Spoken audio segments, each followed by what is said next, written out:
ঢাকা বিশ্ববিদ্যালয় কেন্দ্রীয় ছাত্র সংসদ ডাকসু নির্বাচনে ৫০৯টি মনোনয়নপত্রের মধ্যে প্রাথমিক বাছাইয়ে ৪৬২টি মনোনয়ন বৈধ বলে জানিয়েছেন চিফ রিটার্নিং অফিসার, আর ৪৭টি মনোনয়নকে ত্রুটিপূর্ণ ঘোষণা করা হয়েছে।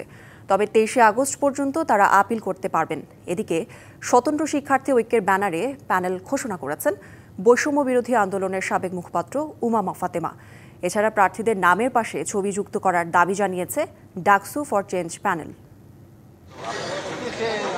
ডাকসু নির্বাচনের মনোনয়নপত্র জমা ও যাচাই বাছাই শেষে বৃহস্পতিবার রাতে ঢাকা বিশ্ববিদ্যালয়ে নবাব নওয়াব আলী সিনেট ভবনে ব্রিফিংয়ে বিস্তারিত তুলে ধরেন প্রধান রিটার্নিং কর্মকর্তা।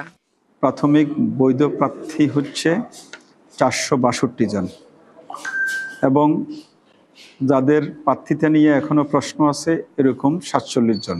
বিপি পদে ছাত্র ৪৩ জন, ছাত্রী ৫ জন, মোট ৪৮ জন। সাধারণ সম্পাদক পদে ছাত্র ১৮ জন, ছাত্রী ১ জন, মোট ১৯ জন। এর আগে নির্বাচন পরিস্থিতি নিয়ে সকালে মধুর ক্যান্টিনে সংবাদ সম্মেলন করে DUCSU for change panel. VP প্রার্থী বিন ইয়ামিন মোল্লা বলেন, ছবি ছাড়া এত প্রার্থীকে শুধু ভোটার নম্বর দিয়ে শনাক্ত করা সম্ভব নয়। পরতে ডাকসু নির্বাচনকে বাধাগ্রস্ত করার জন্য, বানচাল করার জন্য সূক্ষ্ম ষড়যন্ত্রের জাল বিছিয়ে রাখা হয়েছে। আমরা স্পষ্টভাবে বলছি, যদি নির্বাচন কমিশন ছবি যুক্ত না করে আমরা আন্দোলন করব। এদিকে ব্রিফিংয়ে ছাত্রদলের ভিপি প্রার্থী জানান, জুলাই অভ্যুত্থানের চেতনা ধারণ করেন তারা, তাই অভ্যুত্থানে তন্বীর ত্যাগের প্রতি সম্মান জানিয়ে তার বিপরীতে প্রার্থী দেয়নি তার দল। যে সূচনা করেছি বাংলাদেশের ইতিহাসে কোন ছাত্র সংসদ নির্বাচনে, এই ইতিহাস বিরল। একটা প্যানেলকে ইনক্লুসিভ করার জন্য যত গুণাবলী সম্পন্ন প্রয়োজন, সেই গুণাবলী সম্পন্ন ব্যক্তিদেরকে নিয়ে আমরা সেই প্যানেল নির্ধারিত করেছি। বিকালে সংবাদ সম্মেলনের মাধ্যমে স্বতন্ত্র শিক্ষার্থী ঐক্যের ব্যানারে প্যানেল ঘোষণা করেন জুলাই অভ্যুত্থানের অন্যতম নেতা উমামা ফাতেমা।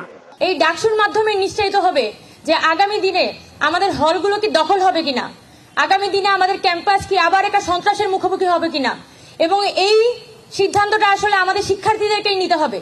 ডাকসু কেন্দ্রীয় সংসদ নির্বাচনে ২৮টি পদের বিপরীতে মনোনয়ন ফর্ম জমা দেন ৫০৯ জন, আর হল সংসদে ১৩টি পদের বিপরীতে ১১০৯ জন। ২৫শে আগস্ট পর্যন্ত হল ও ক্যাম্পাসে প্রার্থীদের প্রচারণা থাকবে বলেও জানানো হয়। Farhana Juthi, DBC news, Dhaka.